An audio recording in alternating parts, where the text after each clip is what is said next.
Ladies and gentlemen, this is a very, very important and major political victory for President Trump. I'm going to put two articles in the description section of The Hill. Meet the senators at the center of the filibuster fight. So it's obviously Joe Manchin and Kyrsten Sinema. So there are two Democrats who will vote against or who are opposing the ending the filibuster, which actually helps Democrats in the long run, because in 2022, Republicans, according to 538 and everybody else, are going to take back the House and possibly the Senate, which would make the filibuster, you end the filibuster in just a 50-vote simple majority in the Senate for legislation that passes the House.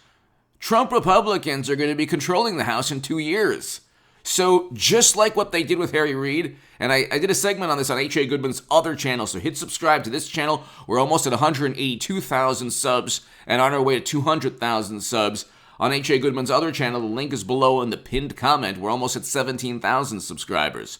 So tell your friends about both channels, please. And by the way, Liberal Hive Mind is a fantastic YouTube channel. They have an awesome segment on our beloved President Biden and his relationship now with all the left-leaning pundits.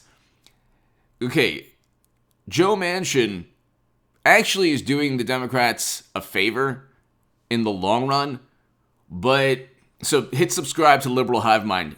It is a fantastic, amazing channel. But they wanna pass a very expansive voting bill, which would only, if they did that on a federal level, that would only give greater incentive to Republicans at the state level to enact laws that are even more quote-unquote restrictive than the laws being enacted now. Now, there are two words that are used. Democrats use the word restrictions. Republicans use the word integrity. It was not long ago where Democrats would be using the same word, integrity. There's no reason why you cannot, for example, you need your ID to vote anywhere, okay? There's no reason why you can't ask an individual for ID. I have to show mine in California. So when I voted for President Trump, I had to show my driver's license. Okay. There's no reason why you shouldn't, what is so wrong about proving you live at a location to get an absentee? Why? What is wrong with that? What on earth is wrong with that? And then Democrats from Trump says, from Trump's perspective, he says, well, you flooded the system full of these, and then Trump says, and the numbers were skewed because the system was absolutely flooded with ballots that didn't correspond in Trump's viewpoint to addresses or people who are no longer living. Then the rebuttal from Democrats is, well, Democrats say the secretaries of state, either never Trumpers or Democrats, conducted their own recounts or audits or investigations, and guess what they found? What happens essentially is that, according to Trump, the numbers always work out, and the rejection rate, for example, is never that different. And according to Trump, well, Democrats say, hey, you know what? Our beloved president won by historic margins. And then Trump says, well, then why did Republicans do so well in Congress? And why did I win certain states on election night? That would seem to be contrary to this landslide or record victory. Democrats say, Manchin's voting against the sweeping voting rights bill, or bill. When Democrats want anything, it's rights And, when they want to restrict anything, it's control. So they have no problem controlling the Second Amendment. But they definitely want their rights when it comes to the First Amendment, here and there, actually. Maybe not so much speech. They don't care about that. But anyway, Joe Manchin's voting against the legislation that Democrats think will give them every single victory from here on out. The problem is Republicans, although there's no widespread, I agree with Democrats, ladies and gentlemen, I agree with media. At this point right now, I agree with Democrats. There's no evidence of widespread misconduct that can overturn last year's results. The problem with that, from Trump's viewpoint, is that, well, the allegations that we haven't been investigated, and they are being investigated now in Arizona, New Hampshire. There were already huge discrepancies found. Michigan, Wisconsin, Georgia, and other states. And so they say, well, this is an affront to democracy.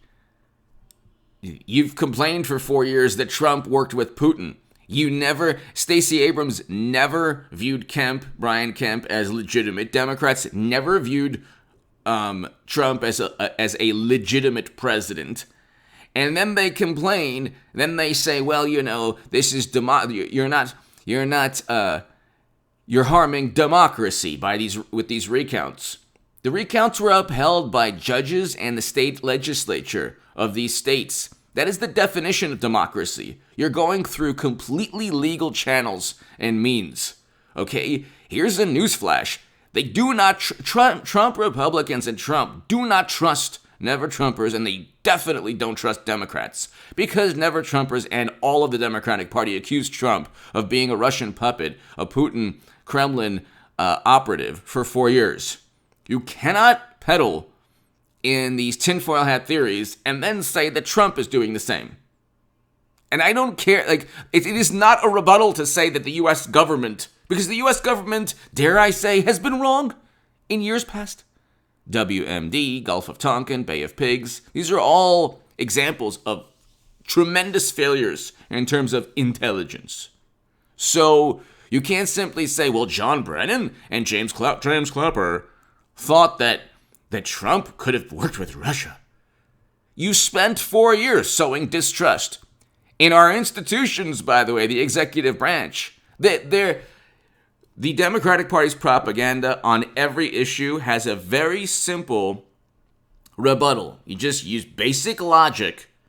Oh, and by the way, Stormy Daniels now is likely to testify in the criminal probe in New York, which shows you they really have nothing. They do not have. They'll probably indict President Trump, but they don't have anything. So Stormy might testify, which is hilarious. I mean, you look Falsey and his emails. Who has gone after Trump? From Juicy Schmelier to Falsey to Eric Schneiderman to Michael Cohen to Avenatti to, Stormy, the legal fees and all that stuff. Who has gone after Trump? And it's been better for them. Okay, what's the comedian with the severed head? Okay, Kathy Griffin. Okay, has it worked out for anyone? Has it worked out for anyone? Has it worked out for anyone? Going after Trump is like a drug, like this momentary high that never works out for wonderful people on the left. Anyway, give me your thoughts below. Manchin is actually saving Democrats in the long term. But see, Liberal Hive Mind has a fantastic segment on this. I can go on forever because I was on the left. I was the biggest Bernie Sanders booster on the internet, according to the Huffington Post, and the unofficial scribe of Sanders' most hardcore voters, according to the Washington Post. Those links are on hagoodman.com. My writing went viral in The Hill, the Huffington Post, Salon in 2016, and other publications. I became a voter of President Trump because he fights and he brings home Americans from never-ending counterinsurgency conflicts. The left doesn't stand for anything. They have what's called what I have coined as a morality fetish. They don't care about it being moral. They care about feeling moral, which means they will oppose Trump even if it benefits them and champion Biden even if it harms or hurts their alleged value system. Give me your thoughts below. Hit subscribe this second to this channel and to H.A. Goodman's other channel. The link is below in the pinned